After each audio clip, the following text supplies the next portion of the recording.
Kimpere buli fresha yenna buli campus yenna nga ali ku university mwebale nnyo mwatandise okusoma. You started school I think yesterday on 3rd. A few days ago I made a video about CGPA, cumulative grade point average, nekye tuyita credit unit ekikyusa performance. Eno Kimpere buli campus yenna gw'omanyi gw'olina ng'ali ku campus, njagala nkunnyonnyole kye tuyita CGPA, cumulative grade point average. Kijja kityo okukwatagana ne credit unit eya course yonna gye babakuwadde. Abantu bangi nnyo mwavaayo ne mugamba mb'olimba okasitwa ya 105 bisigadde yonna bifudde, ne mbagamba kisobokera ddala omuntu osobola n'okukyusa CGPA yo mu 3rd year semester 2 ezisembayo n'okyusiza ddala byonna because it is cumulative. It is cumulative. Abantu abasinga mukola LM mwejoininga campus nga mubadde babawadde biased information oba unresearched information. N'ogendera ku information yenkyamu then n'okola blunder. You make a blunder with your performance. That is what we call the 50% trap. 50% trap. Abantu amuva mujja musomye nga babasa abanyonya baganda bamwe babagamba gwe kasitofu na 5 kasitofu na 50 obo yise. Once you get 50 you've gone. Once you get 50 it's okay. That is a trap. Ye trap ekyasinza okukozesa abakampasa bonna ensobi lwansonga ajja mu pepa nga yakimanyi kasita nfuna 50 n'empitawo mba ngenze, which is wrong. There is a reason as to why it is marked out of 100, not the highest mark to be 50. Naye mutya nnyo retake nti kasita nfuna 50 mba ngenze, kasita nfuna 50 mba ngenze. Ogenze nayo ogenzeewa. Because what are you going out with? Ekyo ekintu kimu kyekireetedde abantu abamu okuba nti bali unemployed to this level. Reason being, you spent more time on campus accumulating 50s rather than sensible marks that can even safeguard your job. All of your focus was only make sure you don't get a retake. It is bogus. Whoever tells you that the highest point mark you should get is once you get score 50 and above or gains over 50% gwe kasita otafuna retake, that is bogus. Njagala nkikunnyonnyole bulungi nnyo and what it means to understand credit unit and how it affects your CGPA. For example, credit unit per paper per course unit that you have at the university has a unique separate credit unit. Separate credit unit. Kyovolaba either banga total jegatta te going above 30. 5 times 5 is 25. You can't have a credit unit that totals up to 30 and above. Okujjako abali mu private universities ezina courses ezimu nga bo bwe badesigninze model ya teaching eyaabwe nti balina courses ezimu units ze bajjamu oba topics ze bajjamu ze batasomesa completely neba nga course tewewuka ne bagiwa unit nga nnene. Naye mu public universities nga structure bagizimba bulungi nnyo zina standard credit units that is between 3, 4, 5. Esingayo obutono ebeera 2 era ojja kulengera buli unit eriko 2. Either it is an introduction of communication skills, introduction to public whatever, kaba ka course nga katini kalinga ka GP. Okitegedde? Kati njagala tutegeere bulungi nnyo nga tonatuukana ku university waliwo kye tuyita cut off weight oba cut off points. Bw'okkiriza nti osobola okufuna points 16 ne university neekuma course gy'oyagala. Sinti toyina tewayise 6 naye bakumye course gy'oyagala lwa nsonga tohitinze target ya cut off weight. Awo olina otegeera kati credit unit we tugenda. Njagala tutandike mpola mpola, saagala kuvuga nnyo speed. Njagala tugende tulabe universities 2 tutunulire Kyambogo ne Makerere ezitera okufulumya cut off weight zaabwe. Otunule olabe nti courses ezisinga ne bw'oba oyise just because you wayise tekikugrantingako kuwa course eyo olw'okuba wayise ku university ku S6. nti olina obbanga olina baseline gy'ohiitinga olwa performance yo. That means you must perform highly on O level and A level. When you score low on A level and low on HS, you can't get the course simply because you feel you like it or you have passion for it. You must be admitted to a course that you meet its basic requirements. That is either you're equivalent to its cut-off weight or above its cut-off weight. Nobanga course eyo gituula bulungi nnyo. Kati njagala tutunulire waneeno. Bw'otunula waneeno. This is Makerere University. Eno course bagiyita Bachelors of Science in Accounting mubuzi ne bakulaga nti for all bayitira ku 23. Kitegeeza ne bw'oba ogyagala nnyo nga wayita S6 naye nga cut off weight yo tehiitinga wano tojja gikuwa. Ne batuleetera Bachelors of Business Admin Jinja ya 17, waliwo eno Business Admin Maka ya 39. What makes the one of Jinja 39.6 and the one of Makerere 39.6 and the one of Jinja 17.4? What makes that difference? Nga mwenna muyisa ate musabye kosi yemu ojja kudda mu distance what waliwo factors endala n'ekikulaga nti osobola obba ne kosi yemu ng'ate cut off weight teyenkana. Okitegedde kibeera ku bintu factors nyingi nnyo. Mulimu kosi zirimu zina 49, 37, 37, 35, 39.7, 33. Why are these cut-off weights not the same? Simply because you qualified for a university course. Kati bw'otegeera ekyo n'omanya nti si buli ky'oyagala ofuna ne bw'oba otunuulidde ez'ekyambogo. This is Kyambogo University. Bayina 16, bayina 14, bayina what? Simala kasukunike eno kaddugala. Katono nnyo. Bibaamu nze sikola edit. Ebyange biba raw. Bayina 29. Ogenda olengera arts in education 29, education with Bushenyi 18, 25 semanya agriculture. Lwaki ziba tezibeera zimu?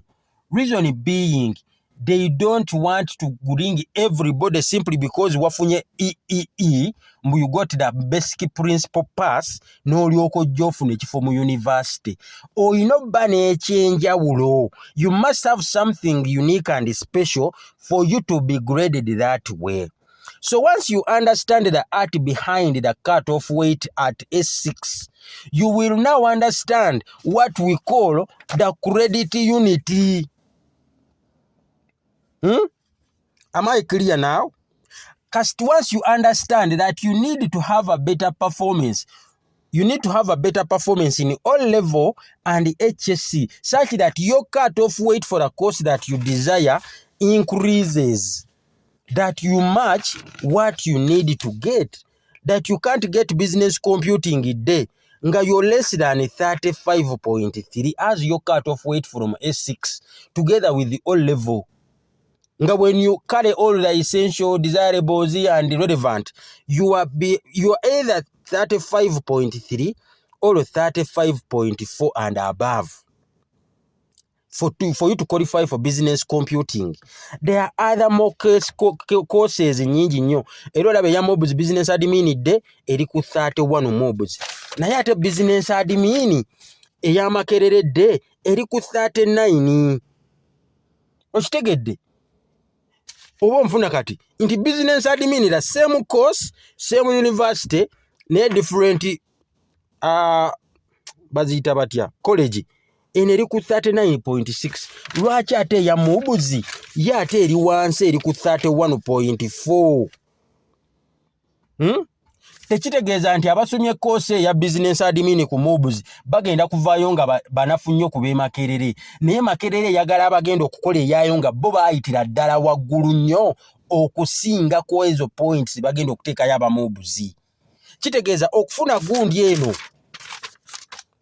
okufuna zino olina obbanga oli wakati wa points 16, 17, 18, 19, 20.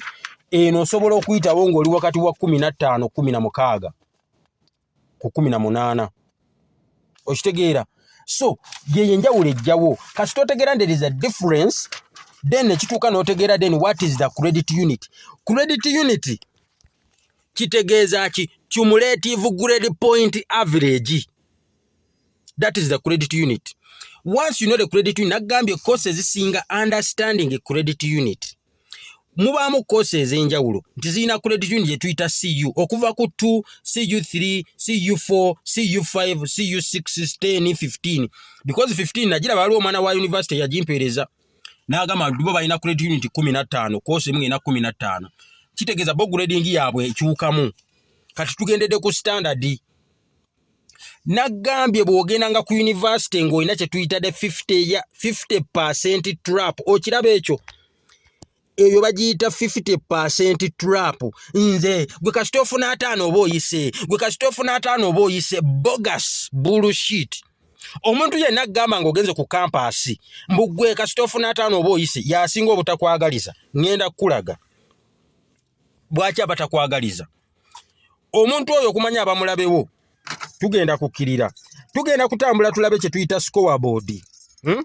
scoreboard ku university etambula bweti mu classes ne CGPA first class eri wakati wa 4.40 to 5.0 second class apa nebera ku 3.06 paka ku 4.39 second class lowa netandika ku 2.80 to 3.59 then pass netandikira ku 2.0 to 2.79 yeno ebeera ki pass kati wegambira nti eno 50% trap nti kano katego obutego kakusuula mbulamu omuntu ona batakwagaliza bwe wano bw'ojja n'otunula wano ku credit unit ebyaddala buli koosi gy'olabanga eriko credit unit abali mu ya wano kino kye muyina otegeera tunuulira koosi unit zonna ze bakuwadde sooka onoonye credit unit yayo eriki bw'ebanga eri wakati wa 2 3 4 5 and above buli credit once the credit unit is higher than 4 that is one of the toughest course units you need to handle best. Take it as a core. The strength of the heavy weight of a course is seen with the highest number of its credit unit. Into the credit unit tells you how strong and how powerful this course is. Era bw'oba olaba wano nkulagiddewo ku percentage gy'osobola okukolera ku performance ezo nti when the credit unit is 2 you can score between 50 to 55 and above over 60 even if you get 80 is okay but it will never take you beyond 50%. This is where they need you to get only 50% where the credit unit is lower. But when the credit unit is between its 3, that means your lowest mark you should get should be 60% or 65. This should be your lowest mark. If the credit unit is 4, you need to score between 70 to 75%. If it is 5 and above, you need to get between 75 and above. Chovola nabagamba, the easiest way to get a first class is to get a 75 and above. 75 and above is 4.5. A 4.5, here first class etandikira ku 4.40. That means even if you got 74, owo good ku 4.4. So you only need 75% to get a first class in all your exams from year 1. Am I speaking sense? Mudda ne mwebuuza why you are unemployed. Akazanyo kali wano. Era nkulaga. When you want to get a first class, you need to perform between 75% and above. Second lower, you should make sure that in all your papers, you get 65 to 75%. Nga this is your highest. Bw'oba oli dropping ennyo, obeera your lowest mark or your retake mark should be 65%. Because 65%, it comes to 3.60. This is the rate for 60%, which is a 3.60 between 4 to 4.39. So this is the range between 65 to 75.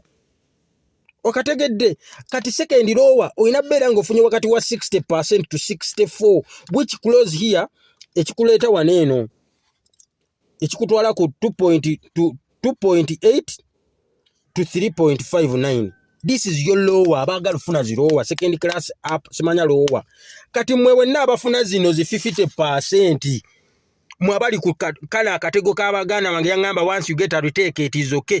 Oyo yenna akugamba ebyo musiru ya kusuula oyo batabagaza mufune mirimu aba akwagaza kugenda mu pass, because the pass is, this is almost 50% to 55%. This is a pass. Oba ogwa ku pass kyovola mugenda ne munkirizi nga kye tuyita unemployment rate. Unemployment rate ekizireta kye kino nti gwe wabeera ng'onoonya 5 gokka naye 5 gakusuula mu 2.2 n'ofuna paasi. N'ofuna pass. You can't be equated by somebody who put in all of their energies to score 70s and 80s and 68s and 70s. N'ogamba gwe yafunanga 5 yali anoonya 5 gokka nti kati gw'onsinga. We can't all be on that same pedigree academically. Yes, a lot of you will say, simanya network tetulina connection. Kale funa zi pass zongo ina connection. Naye it makes more sense when you have high grades, then the network comes. What is wrong with you having a good performance as you wait for the network? Kale kijja kityango ina network. How do you feel when you have a good performance? Let's say you have your second class, first class or second upper. When you have a good performance and you also have a network, how would do you want to be more strong, inspired to do more? You go and fight for your life academically. Ebyabiki tobifaako. Make sure you have good presentable results. This is a trap. Kano katego akawedde emirimu yenna gamba gwe kasitofu n'ataano oyise oyo akusudde mu pass. Paasi olina bbanga ofunye wakati wa 65 manya 5 ku 55 ye paasi oba ogudde. Tosobola kusaba mulimu n'abantu balina binsanvu byabwe nga sebo ba HR balaba banno baateekayo emyoyo bakisaayo amaanyi. They invested much to score high grades, and for you bringing 50s and you want to be equated by the same person like me. Then to those who are complaining that CGPA, simanya, once you mess up your year 1, you can't recover. The word cumulative means growing larger by adding more over time. It is a gradual build up. You gradually build your CGPA. I understand by year 1, a lot of us didn't know these credit unit things. I understand by year 1, a lot of us didn't know that you need to score 75% to get a first class. I understand by year 1, there is a lot that we didn't know. That's why most of us ended up in second upper, second lower. But now once you know what you need to do, you need to go back and change the scoreboard. Don't only look to be average. This is a trap. Fight for your future. Fight for your grades. Anybody who tells you you cannot raise your CGPA, I've told you. Gwe njagala ofune ekinana mu pepa ngeriko CGPA 5. Ofune 75 ku CGPA ya 4. Njagala ofune 75 zokka okuva mu year 1. CGPA yo bwetakyuka nja kujja video eno njijjeyo. Njagala obere mu third year osigaza semester 2 nayo na credit unit zonna ziriko 4. I want to challenge you. You go and only score 75% in all of your exams. Really hard. Invest so much. Njagala ofeeyo nti osomera papers ozijjemu 75%. If your CGPA doesn't raise, I will withdraw from advising students. I will withdraw. That is the challenge. I've given you the matrix. I've given you the mantle. This proves to you that I wasn't an academic mediocre. Bino bye twategeera ffe yenna kugamba 5. It is a trap. Bannange n'omumiro gukaze temungulira yadde kasoda naye nga bwe nabagamba sinze mbazaala